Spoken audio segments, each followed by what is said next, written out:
Hello guys, good নুন everyone. তো চলে এলাম নতুন একটা ব্লগ নিয়ে।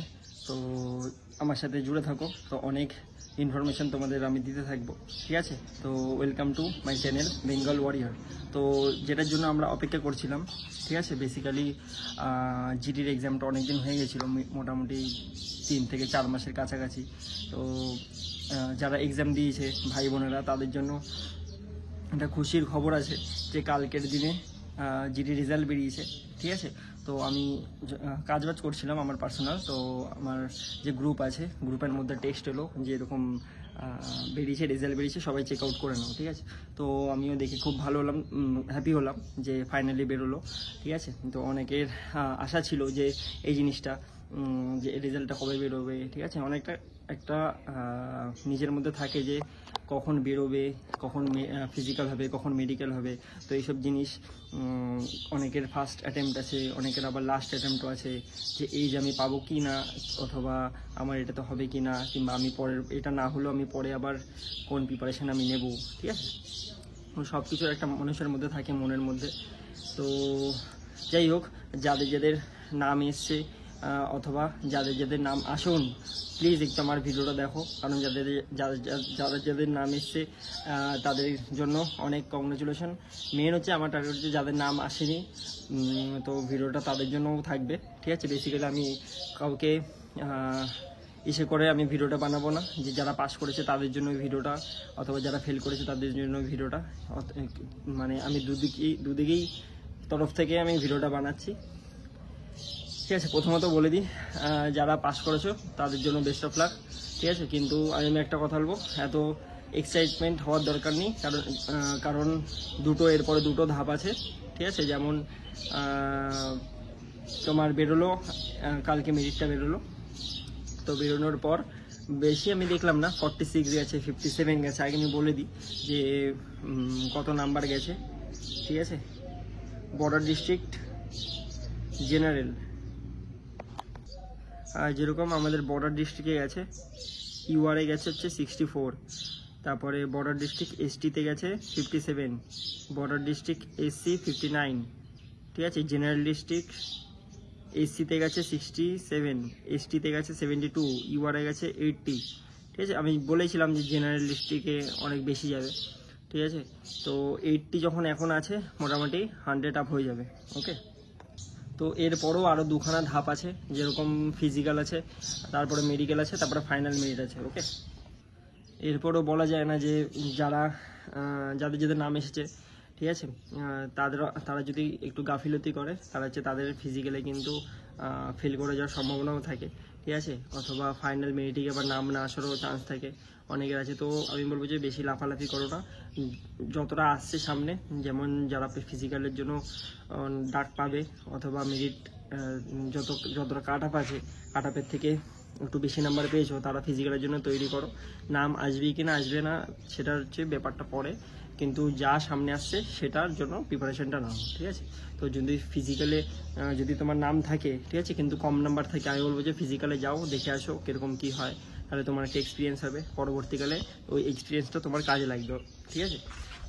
তো আমি নাই করে অনেকগুলো আমি ফিজিক্যাল দিয়েছি, ঠিক আছে? 8 থেকে 9 খান আমি ফিজিক্যাল দিয়েছি, ঠিক আছে? অনেক জায়গায় ঘুরে ঘুরে, তো আমার অনেকটা এক্সপিরিয়েন্স হয়ে গেছিলো ফিজিক্যালের দিক থেকে। তো আমি সারা জীবনে আমি ফিজিক্যালে কখনো আমি ফেল করিনি, ঠিক আছে? যা ফেল করেছিলাম, আমার মেরিট আউটে আমার নাম আসেনি, তো আমি ফিজিক্যালে আমি ফেল করিনি। তো আমার ফিজিক্যাল আর মেডিকেলে, ঠিক আছে? তো আমি মেরিট আউট হলে আমি মেরিট থেকে মেরিট আউট হতাম, ঠিক আছে? তো ওটা একটা খারাপ লাগতো। তো যাই হোক, এখনও 2 থেকে 3টে ধাপ পড়ে আছে, যেমন ফিজিক্যাল আছে, মেডিকেল আছে, ঠিক আছে? তো ফিজিক্যালটার জন্য যারা নাম আসবে মেরিট লিস্টে, তো তারা আমি বলবো যে তারা একটু ভালো করে প্রিপারেশন করো। আর যাদের নাম আসেনি, ঠিক আছে, তারা নেক্সট ইয়ারের জন্য তৈরি হও। আর আমি বলবো যে ভালো করে পড়ো, আর যেখানে খামতি ছিল সেই জায়গাটাকে পূর্ণ করো। মন ভেঙে লাভ নেই, কারণ কি দেখো, যত ডিমোটিভেট হবে, মন ভাঙবে, ঠিক আছে, ততই তুমি আরও পড়ার দিকে তোমার মন বসবে না, মাঠে যেতে মন করবে না, ঠিক আছে? তো এখান থেকে তোমাকে নিজেকেই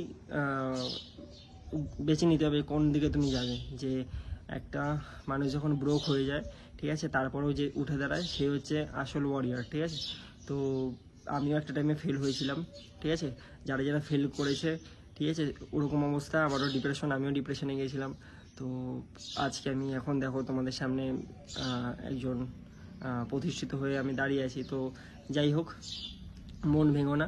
যেখানে তোমার লুপহোলস আছে, অবভিয়াসলি পড়াশোনার লুপহোলস আছে, বোঝা যাচ্ছে। তো পড়াশোনাটাকে ভালো করে একটু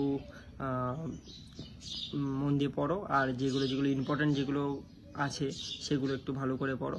আর যখন আমি বলবো যে মেরিট লিস্টে যখন তোমার নাম আসেনি প্রথম ধাপে, তো আমার মতে অনেকটা কম নাম্বারই তোমরা পেয়েছো, ঠিক আছে। আর বেসিক্যালি খুব একটাও যায়নি, 46 গেছে, 60 গেছে, এরকম গেছে ফাইনালি। এখনও তো আমরা মাঠের ডাক এখনও পড়ে আছে, তারপরে মেডিকেলের ডাক এখনও পড়ে আছে। তো ওখানে মোটামুটি আমরা অনেকটা নাম্বার দেখতে পারবো। আর যারা পাস করেছে তাদের মোটামুটি যদি ফিজিক্যালের যদি ডাক হয়, ঠিক আছে, এটা তো ফিজিক্যালের ডাক হলো, আর মেডিকেলের মোটামুটি এর থেকে 15 নম্বর, 12 থেকে 15 নম্বর এক্সট্রা ধরে রাখো। বিকজ আমাদের ওই টাইমেও মোটামুটি গেছিলো এরকমই 12 থেকে 15 নম্বর এরকম গেছিলো। এবারেও তুমি ম্যাক্সিমাম তুমি ওরকম 17 ধরে রাখো ম্যাক্সিমাম, যদি যেতে পারে, তো এর ওপর ঊর্ধ্বে যাবে না, ঠিক আছে। আর 17 নাম্বার প্লাস, আর ওদিকেও যদি আরও যদি 17 থেকে 18 অথবা 20ও যদি থাকে তাহলে তোমার হয়ে যাবে চাকরি, ঠিক আছে। আর ফিজিক্যালটা যেটা বলছি, ফিজিক্যালে তোমরা ভালো করে মেহনত করো।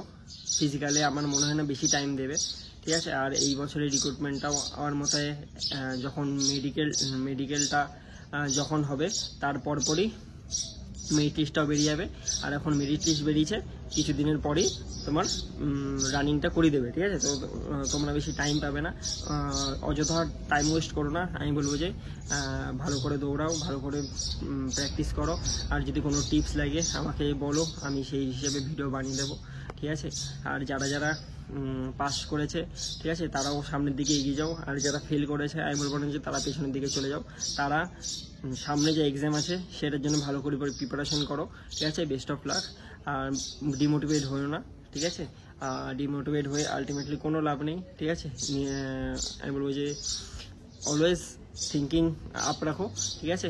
আর আমি বলবো যে তোমার যেখানে লুপহোলসটা আছে সেটাকে তুমি ভালো করে একদম ক্লিয়ার করো সেই জায়গাটাকে, ঠিক আছে। কারোর কেউ পড়াশোনাতে খারাপ হতে পারে, কেউ ফিজিক্যালে খারাপ হতে পারে, কারোর মেডিকেলে খারাপ আছে। তো হাতের 5টা আঙুল যেরকম সমান না, মানুষের ক্যারেক্টারের ওই জিনিসটাও সমান না, ঠিক আছে। তো মানুষের কোনো জায়গায় কমতি থাকতে পারে। হয়তো এখানে অনেকে আছে যাদের 5 কিলোমিটার রান তোলা ছিল, মেডিকেল পাস করে যেত, কিন্তু তাদের মেরিটেই বাদ চলে গেল, ঠিক আছে। কারণ এরকম অনেক আছে, এরকম আবার অনেকেও আছে যারা 100 নাম্বার পেয়েছে, এদিকে তারাও ফেলও করে যাবে, ঠিক আছে। আমার ভিডিওটা তুমি আজ থেকে তুমি 3-4 মাস পরে দেখো ভিডিওটা, তাহলে তুমি বুঝতে পারবে, ঠিক আছে। যারা 100 নাম্বার পেয়েছে তারাও ফেল করে গেছে, আবার যারা কম নাম্বার পেয়েছে তারাও পাস করে গেছে। তো এরকম হতে থাকে, ঠিক আছে। তো যতক্ষণ না চাকরিটা হচ্ছে ততক্ষণ আমি বলবো যে বেশি এক্সাইটমেন্ট হয়ে লাভ নেই। লাস্ট সিচুয়েশনে ডকুমেন্ট ভেরিফিকেশনে মানুষে বাদ যায়, ঠিক আছে। তো এখনও অনেকটা পড়ে আছে সেই জিনিসটা। তো যাই হোক, আর বেশি লেন্দি বানাবো না ভিডিওটা, ঠিক আছে। তো আমি বলবো যে যাদের মার্কস ওরকম আরও এক্সট্রা আরও যদি 20 থেকে 25 নাম্বার বেশি আছে, ঠিক আছে, অথবা 30 নাম্বার বেশি আছে, তো তাদের কোনো টেনশন করার বিষয় নেই, তাদের আসানিসে মেরিট লিস্টে নাম চলে আসবে, ঠিক আছে। যদি যার 10 নাম্বার কিংবা 15 নাম্বার বেশি আছে তাদের কিন্তু হবে না, আমি আগে থেকে বলে দিচ্ছি। কিন্তু যদি তোমরা দেখো যে মেডিকেলে নাম চলে এসছে, আমি বলবো যে অবশ্যই যাও, এটা হাতছাড়া করো না। কারণ মেডিকেলে গেলে এক্সপিরিয়েন্স হবে, তুমিও বুঝতে পারবে যে তোমার মেডিকেলে কোথায় খামতি আছে কিনা আছে। তুমিও মেডিকেলে গেলে তোমার যেখানে খামতি আছে তুমি বাইরে থেকে ওটাকে ইলাজ করে নেবে। যদি পরে যদি কোনো সময় যদি মেডিকেলে আনফিট হও, তাহলে তুমি বুঝতে পারবে যে আমার খামতিটা কোথায়। তো অনেক কিছু বুঝতে হবে জিনিসগুলো, ঠিক আছে। তো যাই হোক, ভিডিওটা লেন্দি বানাবো না, ঠিক আছে। আর আমি বলবো যে যারা ফেল করেছো, ঠিক আছে, মন ভেঙো না ভাই। আর ভালো করে পড়াশোনা করো, ভালো করে preparation now, are always motivate থাকো, কেমন। আর যারা যারা পাস করেছো তারা একটু তোমার নাম্বারগুলো একটু বলে দাও, তাহলে আমি বলে দিতে পারবো যে তোমাদের কতটা আরও বেশি নাম্বার লাগবে কিংবা কতটা আরও ফাইনাল মেরিট পর্যন্ত তুমি যেতে পারবে। ঠিক আছে, বেসিক্যালি কমেন্ট করো, যে কমেন্ট করে জানিও যে তোমার কত নাম্বার আছে এসএসসিডির এক্সামে। ঠিক আছে, তো আমিও দেখবো। আর বেসিক্যালি তোমরা এটা বলবে যে কোন ডিস্ট্রিক্ট থেকে, ঠিক আছে, অথবা কোন স্টেট থেকে, আর বর্ডার ডিস্ট্রিক্ট, জেনারেল ডিস্ট্রিক্ট না নকশাল ডিস্ট্রিক্ট না এসসি এসটি ওবিসি, এগুলো একটু তোমরা ডিটেলসে বলে দাও। তাহলে আমি পুরো তোমাদেরকে বলে দেবো যে কত নম্বর তোমাদের এক্সট্রা থাকলে তোমাদের জব হয়ে যাবে। ওকে, তো চলো ভিডিওটা বেশি লম্বা করছি না। ঠিক আছে, তো আমিও যাই এখন রেস্ট করি, আবার পরে আসবো, কাল না হলে পরশু আসবো আবার নতুন একটা টপিক নিয়ে। ঠিক আছে, ততক্ষণে বাই বাই, জয় হিন্দ।